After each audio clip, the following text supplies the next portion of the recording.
This is my personal review of Total War Warhammer 2 after playing 40 plus hours of the game, which would be enough time to completely clear most other games, but it is simply scratching the surface of Warhammer. As by my estimate, I am only about 40% of the way through the first campaign, playing as only one of the races and one of the easiest lords of that race. It would be an understatement to call this game a long game, as it is a massive time investment, with campaigns that should take months to complete, even with only playing one race of the 4 unique playable races with distinct playstyles and abilities. Total War Warhammer 2 is essentially a turn-based strategy, conquest, and management game, with real-time, large-scale military strategy instanced battles. The instanced battles, which are the most visually impressive and interactive part of the game, are entirely skippable, with auto-resolve options that complete the battles and provide results based on the strength of each army participating. This auto-resolve option is useful for those mostly interested in the management turn-based part of the game, or seek to save themselves a lot of time in a campaign, as battles are common, and while most end in 15 minutes or so, some can go up to an hour. However, results of a battle can often be more favorable, even the difference between victory or defeat, if you had chosen to take direct control of the battle instead of auto-resolving it. So battles of particular importance should often be chosen to be done manually. The overall goal of the game is to completely conquer the map, dominating all the other factions through diplomacy and war. Victory conditions may vary depending on the campaign. The Eye of the Vortex campaign, for example, allows for victory in the event you complete all the rituals to control the vortex before the opposing factions do, while defending ritual sites during the casting from intervention from chaos or the opposing factions. You can choose to try and assault enemy ritual sites directly, or more likely, considering the distance, choose to pay a price to have other factions raise an intervening army to disrupt their ritual. Armies are led by individual lords, who act as commanders and recruiters of the units that make up each army. There is a limit of how many units can be led by each lord in an army, so for tough opponents I recommend using a second lord with a reserve army to follow the first lord in order to tip the balance of power in your favor for those battles.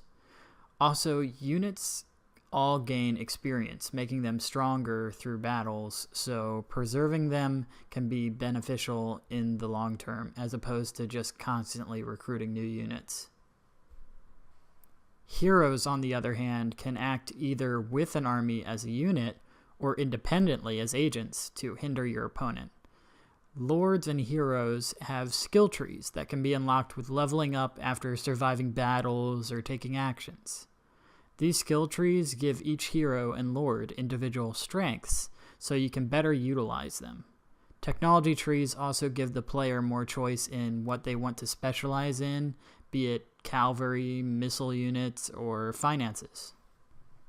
When it comes to the map itself, settlements and factions are spaced out fairly far, which makes mobilizing armies to the further reaches of your territory to attack, or all the way back to your capital to defend, something you need to plan several turns in advance. Each settlement has options to build, with some allowing for the creation of major cities and others smaller towns. You can choose which buildings you want in each settlement, with some being unique to that settlement. Several settlements in an area make up a province, and the buildings in that province determine which units can be recruited by lords in that area.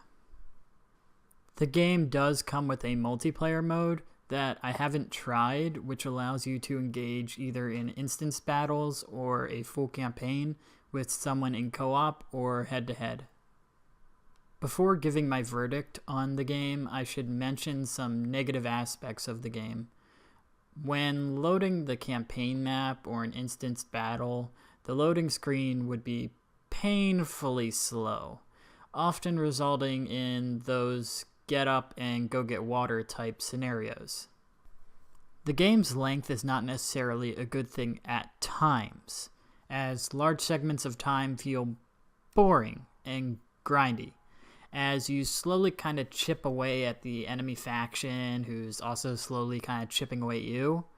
Heroes and Lords also look very generic with similar or the same portraits, making it difficult to remember which one is which, and getting attached to them as unique characters doesn't really happen, even when you have unique skill sets on them. Management becomes a massive pain when you get a large number of units or settlements and have to watch them for building opportunities, corruption, public order, and defense.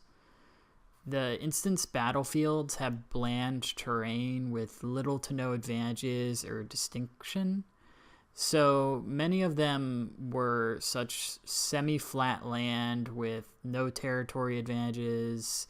Combat during battle can feel really clunky at times, with units getting stuck or too bunched up to click on or know which one you are clicked on.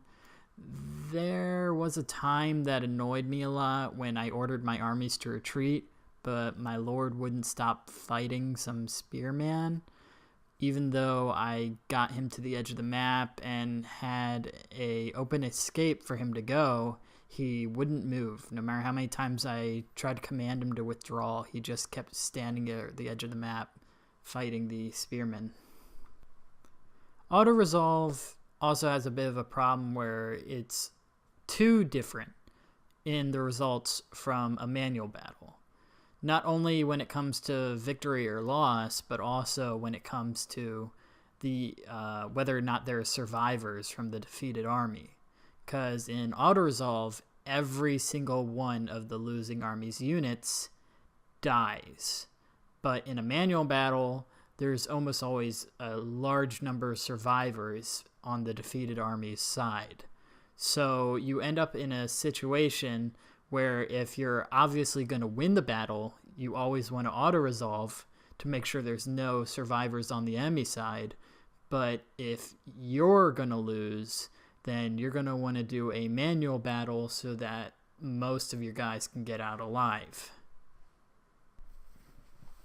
Lastly, I find the positioning and nature of defending settlements very annoying, as an enemy army can simply appear and attack your central capital or settlement in a single turn, without warning, while your own armies would have to take several turns to return in order to defend or to recruit a new army in the area. A little warning that an enemy is planning to attack a certain area in a few turns with diplomacy or the addition of spies would really help to fix this problem, as I would often have random armies just appear from the sea and attack my capital in a single turn, while my main armies would be 6 or 7 turns away from my capital. Now, as for my overall opinion of the game, I certainly liked it and will probably complete a few campaigns, but do not think I'll be trying to 100% the game at any time. It is definitely worth your time if you're either someone who really enjoys these kind of conquest management strategy games, a person who wants to have a long-term co-op game to play with a friend from afar, or you're a completionist type that obsessively plays one game and really gets into it. In conclusion, if any of the footage or information about Total War Warhammer 2 seemed interesting to you, I recommend you give it a shot. I can see this game taking a special place in the heart of a lot of gamers who can really get into it. That's it. I hope you enjoyed my first attempt at making a review for a game. See ya.